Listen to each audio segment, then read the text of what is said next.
Hello everyone, welcome back.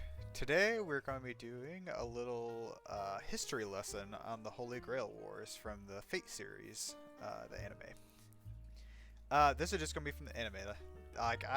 Some of the extra stuff I might have saw from the wiki and stuff, but this will get you a pretty good idea of what happens in the Fate series and get you ready to watch the anime or read the manga, watch the visual novels or anything like that. So let's move forward. So first, a description of the Holy Grail War. So it's a competition between masters, usually magi, people that can use magic, where they fight for the Holy Grail. This fight is a battle royale, and the masters summon servants, which are familiars or heroic experience. We'll go over that in a little bit. But they fight till only one pair, one master, one servant remains. And the winner of that gets the Holy Grail and can make any wish they desire. So it's you know why people want to do this, to get whatever they want. I mean, it's pretty easy. So one of the first questions is, okay, so I've heard of the Holy Grail. So like what is it in this show? So in like Christian lore and stuff like that, the Holy Grail is also known as the Holy Chalice, and it is the vessel or the cup that Jesus drank from during the Last Supper. In this show, it's not really that. It can be really anything that can hold magical energy. So yeah, in Fate, it's a vessel to collect magical energy, which is in turn used to grant the owner's wish. In some of the other series, like in the main timeline, it is a cup, kind of like here in the bottom left, but it can really be anything that can hold magical energy. So, I mean, really, you could probably use like a gem or something like that to be a Holy Grail, as long as it can hold enough magical energy.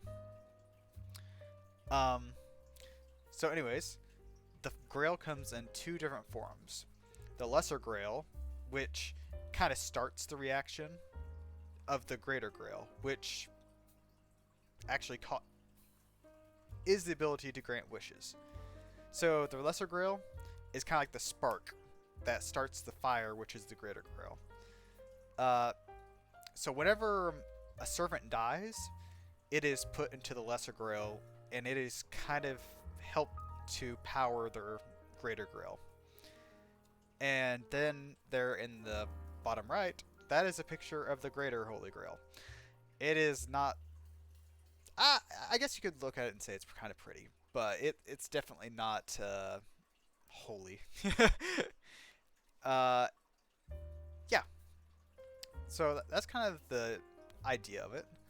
Uh, who started the first Holy Grail War? Who started them? It was started by three Magi families: the Tosikas, the Matos, and the Einsburns. Pretty, I guess, well-known mage families, and the purpose of it was to reach Akasha, or the root. Sometimes it's also called heaven. And basically imagine like a big library full of records, all the information on possible events, past, present, future. And there's no time there. Like, it is beyond time. So imagine being able to go to a library and have unlimited time to learn anything you wanted to. You could learn all the magic you want to, you could learn anything. So that is like the root of that is what most magi's are reaching for, is Akasha, the root. It is also the place where all souls originate from and they return to. So whenever someone is born, there's a connection from heaven or Akasha, the root, to the body, and then whenever the body dies, the soul goes back to heaven. There's also another purpose for it, which this kind of goes with reaching Akasha, but not really. So the other purpose is to recover the third magic, which I think there's five magics, I think. A few of them are unknown. They're just kind of named, like first, second, third magic, whatever. But the third magic was something the Einsburns had, and it was Heaven's Feel, or the Cup of Heaven. And what it does, it would materialize the soul. And what that means is, like, they would first, the wish would destroy the body, and the body's what anchors the soul to our world. And it keeps, the body keeps the soul from returning back to the root. So when you materialize a soul and keep it here in this plane of existence, you first become immortal. You don't have to worry about dying. You have unlimited magical energy, and then you can still interact with the physical world.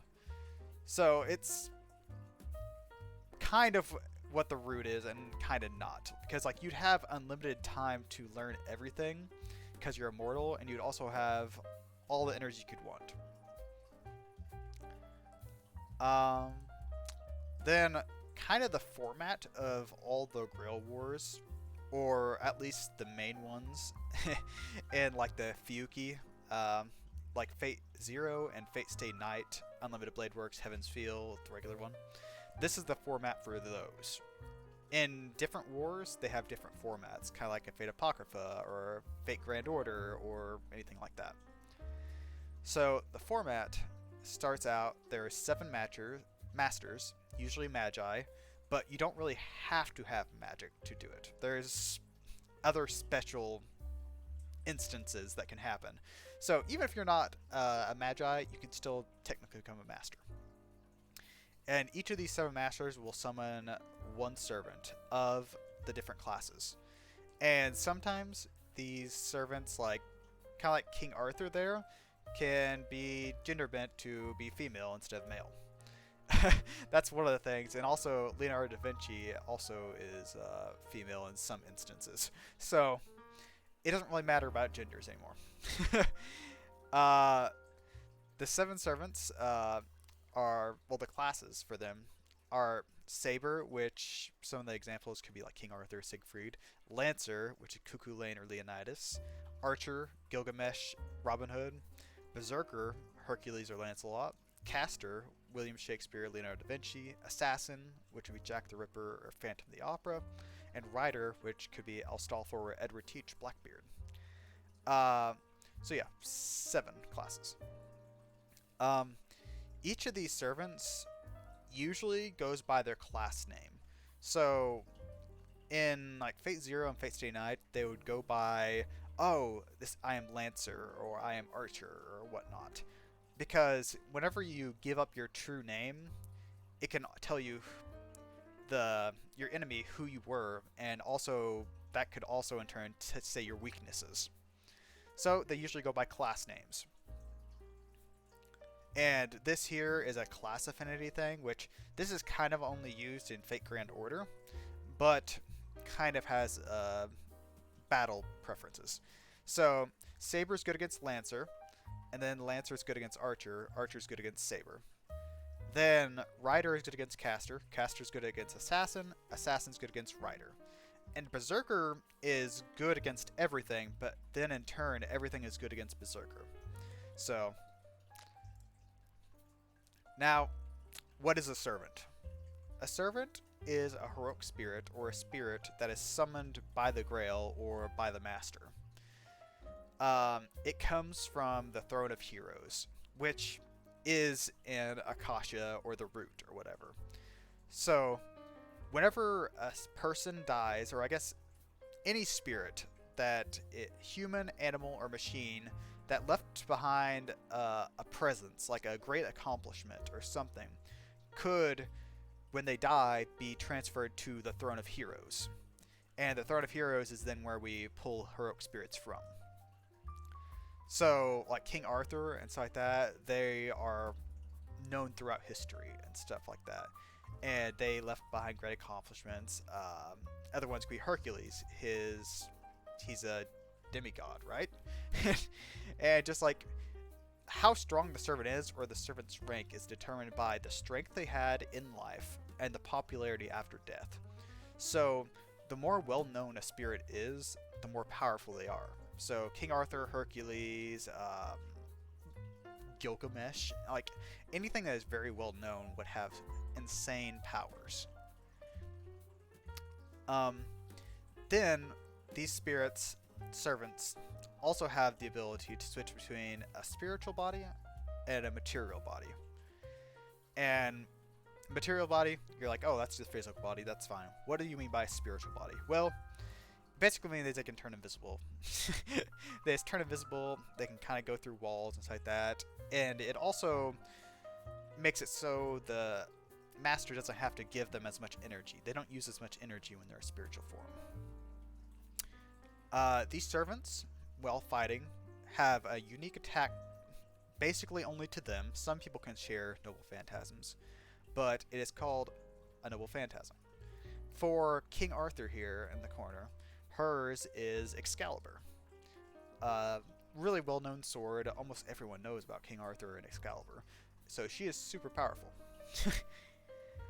So you might be thinking, okay, so unique attack, noble phantasm. What is a noble phantasm?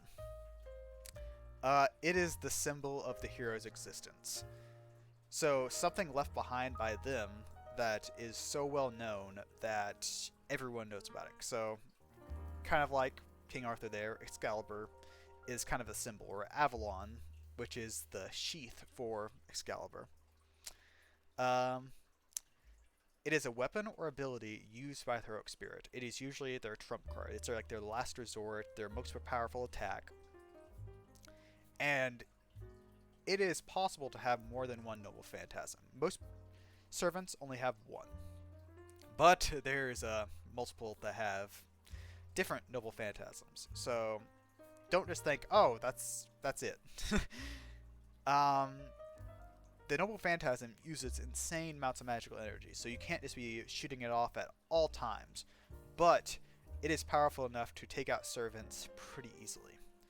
And they can be considered anti-personnel noble phantasms, anti-armies, and there's also like anti-universe noble phantasms that get really powerful. So these noble phantasms can also reveal the heroic spirit's true name. Example being Excalibur, used by King Arthur.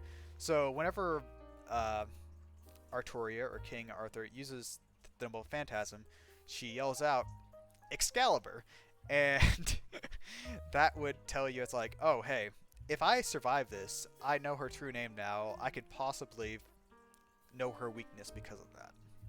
So it's one of those things you don't want to be just firing off at any time. Now, command seals. These are what links you to your servant. It's your connection to your servant. And it is also used as proof of being a master. Whenever people see these command seals, they know that you're an enemy or you have a servant. And there's 3 command seals. Like that symbol is broke up into 3 parts basically. And whenever you use a command seal, there's some things you can do with it. Well, first of all, they show up somewhere on your body, usually on the back of the hand. You can show up your body, it can show up on really anywhere. And it gives you absolute control of your servant for 3 times. So if your servant doesn't want to do something, or you want to force your servant to do something, you could use up 1 command seal to make them do that. Now, you only have 3 of those, so you can't just be using them willy-nilly. They can also be used to power up your servant. Like, if you want them to use a noble phantasm, that could be used as magical energy for the noble phantasm. It could also just make them more powerful, like increase strength and whatnot. So they are really important to use at their correct times. It also has the separate ability that you can also teleport your spirit, your servant, to you at any time. It could teleport them. And if you don't have any command seals, basically your servant can do basically whatever it wants. Like, most servants would listen to you, but certain ones might kill you if you don't have any command seals, because then you have no power over them. So it's good to at least keep 1 command seal on you at all times. Like, don't use them all up. So now that you know about command seals like that, how do you summon a servant? So first, you have to be picked by the Grail. And the Grail chooses from everyone in the area that is the most capable of being a master. So, magical ability or stuff like that.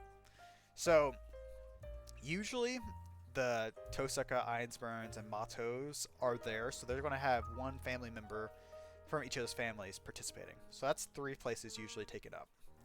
There's also the Church and the Magic Association, which sometimes send masters to participate. That's another 2. So that would leave 2 extra spaces in the Grail War for really anyone that's inside the city or something like that to be chosen. So even if you're not magically capable, you might have the latent ability to have magical circuits like that you didn't know of, and you could randomly be chosen as a servant, or not a servant, a master. So to do the summoning thing, usually they make a summoning circle or do a summoning ritual with a summoning circle, and that is the picture to the right there. And that also is not really needed because some people can summon a servant by accident. So, but that's more of a way to stabilize and actually try. You can also use catalysts, which are like items that might have been unique to a servant or a heroic spirit in their past life. Catalyst could be a piece of armor or a cloth from a heroic spirit, or even their weapon, or something related to them. This can be used with the summoning circle to summon a specific servant that you want. So if you want to summon King Arthur or something like that, if you found a piece of the round table, or if you found Excalibur, or if you found anything like that, you could be used to summon King Arthur or maybe one of the other Knights of the Round Table. So that's an important way that they use to kind of choose a class they want and also choose a servant they want to try to get the best idea of the war. Servants, if you don't use a catalyst, then servants will be based on the similarities to the master. So if you're more like, I don't know, conniving and you like to kill people and stuff like that, you could get an assassin servant. Or if you are a really good mage or something like that or whatever, you could get a caster servant or anything like that. And it kind of based on yourself. Now, Magi use magic in through their magical circuits. So magical circuits are basically a magic nervous system throughout the body. As you can see on the right here, the hand with kind of look like nerves, those are your magical circuits inside your body. And what they do is they convert your life energy, which is your odd or ood, to magical energy. And this allows you to use your magecraft or magic. And your magical circuits are determined at birth. That is the quantity of magical circuits you have and the quality. You might have a ton of magical circuits, but they could be really crap quality. Or you could have really high quality magic circuits, but a few of them. Or you could just be really broken and have a lot of high quality magic circuits, which good for you, I guess. There are instances where normal people can be born with magical circuits, but it's like a mutation and it's rare. That's why I said that even if you don't use magic, you could still become a master because you have dormant magical circuits that you didn't know about. A magical crest. It is a collection of magical circuits that is kind of passed down through a family, and it's usually brought to one heir of a family. And it holds the spells and knowledge of the previous magi that had the magical circuit. So usually one person will kind of make the magical crest with their magical circuits. And then they will take the crest and plant it into their child or something like that, or family member. That person will also add some of their magical circuits to it, and then also the spells that they knew and the knowledge. And it will keep getting passed down, the magical crest getting more powerful and more powerful with each generation adding more magical circuits to it. But it is still hard to transfer it even to a family member. So usually drugs and stuff are used to help and also it is done slowly throughout a person's life. Usually from childhood to adulthood, you might be slowly added to, so it does not get rejected. Because a magical crest is kind of like a magical organ. Crest worms. These are a really disgusting way of transferring crests. I hate it. But basically, it is a magical crest of the Mato family. That is their specialty. And basically, it's worms that kind of get inside your body, and they will expand your natural magic circuits, so make them more powerful, or maybe make you have more of them. I don't know for sure. But it'll also act as artificial ones. So that is an artificial way of giving yourself more magical circuits. And then also, these can be given to anyone. So not just family members or something. The major downside of this is the worms require food. And that is the form of the user's flesh. So even though you get more magical circuits, they might enhance yours. If you use them too much, they will start to eat your flesh to make more magical energy. So there's a major downside of that, and it's very painful. So probably the worst type of magical crest. Okay. How do servants and masters regain magical energy? There's quite a few ways actually that you can, and from the virtual novel to the manga to the anime and stuff like that, it's kind of a little different. But some of the main ways is through mana. So mana can be collected from the world, the atmosphere, and stuff like that from nature. And it can be collected from ley lines, which inside the world there are basically rivers of magical energy. And places, certain places like temples and stuff like that might be built on ley lines. So that's why if you go to a temple and stuff like that, you can feel energy and stuff. So you can get it from the environment, or you can get it from the Od, or the Ood, which is your life energy. So it's the magical energy that a magi or other living things make inside themselves, and it gets replenished throughout the day as you eat stuff and stuff like that. You just generally make it. And even though you don't have a ton of it, it can be used to activate spells, and then use mana from the world to keep using the spell. Magical energy can also be taken in through other means. One thing is like hair. So especially with females that have very long hair, or I guess males too that have really long hair, you can use that as magical energy. You can use up your hair to make magical energy. You can also drink blood to get magical energy from like mages. Sometimes they will sell their blood to make money and stuff like that. And then other bodily fluids. I won't go into specifics, but in the visual novels, there's sexual content. So you could probably guess what I mean by other bodily fluids being taken in.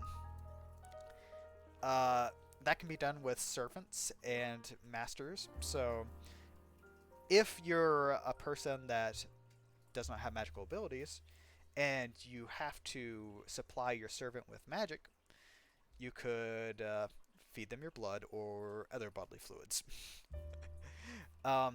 There's also gems, and Tosakas use gems quite often in a form of like a magical battery. So they will take gems, and throughout their life they will put energy into gems, and then later on they can pull out these gems and take out the magical energy. So they're just basically a battery for you to hold magical energy for later use. So you might be wondering, okay, so hey, I've got my servant, I know how to use magic and stuff like that, I know about the war, and I want to get my wish. But what happens if I'm fighting and my servant dies? And I'm guessing since you're asking this question, you also did not die to that servant. So if your servant dies and you somehow live, which is a very rare occurrence, first you can stay with the overseer of the war until the war ends. The overseer is usually a priest from the church, which makes sure that everyone follows the rules of the war, and innocent people, people that don't know about magecraft, are kept out of the war. You can sit there and stay in the church until the war ends, and they will protect you. And that's probably one of your best options. If you are exceptional at magecraft and you think you can fight a servant head-on and a master, you can go out there and you can fight without a servant and possibly win. You never know. But I would recommend not to, because it is almost certain death. Because servants are extremely powerful compared to regular humans. So here is the last option, which you might be lucky enough to have this option, or you might not be. You have the ability to find a servant that has lost their master, and you can make a contract with them. So if there's sometimes a master might die and the servant can live for a little bit longer with the magical energy they have, and if you find that servant and you make another contract with them and keep replenishing their mana, you can just make another contract with them, and there's nothing wrong against that. And on the opposite end, if you're a master that your servant dies, you can find a servant. So you can still stay in the war if your servant dies. You can either find another one, or you could fight and probably die. So, congratulations, guys. That is the basics of the Fate series. I tried not to go into everything that was in there. I might make a more advanced guide, but with this, you have the basic information of the Fate series. And you will at least be able to go through Fate Stay Night, Fate Stay Night Unlimited Blade Works, and then Fate Stay Night Heaven's Feel. Also, Fate Zero, because all those use these basic rules to continue on. Now, like I said before, if you want to watch Fate Apocrypha or Fate Strange Fakes, which is coming up, that's kind of why I made this, to kind of get myself up to date and also get other people up to date. I don't know how that one works for sure, because I haven't read the manga or anything. But this will get you set up for these shows and manga. So anyways, guys, thanks for watching. I hope you enjoyed. Please like, subscribe, share this if you want to. Like I said, this is a real basic thing. There might be stuff that I didn't quite explain very well. But like I said, this is basics for beginners, and I don't want to overcomplicate things that shouldn't be. They can figure that out later when they get into the show. When they watch it, I know they will get into it. So anyways, thanks for watching, guys, and I will see you guys in the next one. Bye-bye!